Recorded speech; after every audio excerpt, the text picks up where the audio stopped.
Investigators believe they targeted these children specifically from a shelter because they were black, forcing them to work as slaves. Being charged with a felony, child neglect, creating risk of injury. The two children were being locked in a barn at this home on Cheyenne Lane in Sissonville. They weren't able to locate any guardians or parental figures or anybody around the residence or the barn, and started having a conversation with two children that were inside the barn.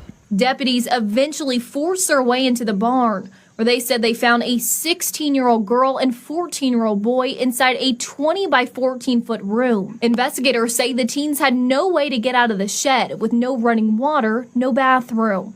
The girl told deputies their parents had brought them food around 6 o'clock that morning, but said her and her brother weren't allowed in the house and were locked in the barn for long periods every day. Eyewitness News spoke to neighbors who were afraid to go on camera, but claimed multiple families called police about the children's safety several times, and they are thankful they are now safe. Well, I mean, it's a pretty bad case. I mean, it's in any type of situation like this, it's not really comparable. A horrific condition, like, it's just not how you want or how you would even expect children to be raised or been taken care of. Lance and Whitefeather eventually showed up at the home. They're now charged with child neglect, creating substantial risk of injury. The mother admitted the children were left in the shed, but reportedly told deputies they, quote, liked it. They're trying to, get the children back in better living conditions, better placement, and the detectives will continue to investigate and build this case. And deputies said a third child who was about 5 or 6 years old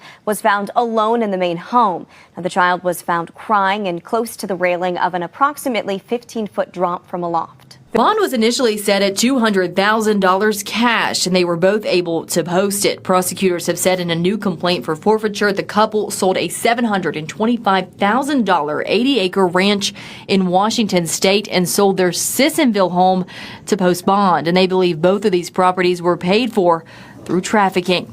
That will be decided in a separate court matter, but because of this, prosecutors say they found discrepancies in the financial affidavit Lance filled out for a court-appointed attorney, leading to a new charge on his indictment.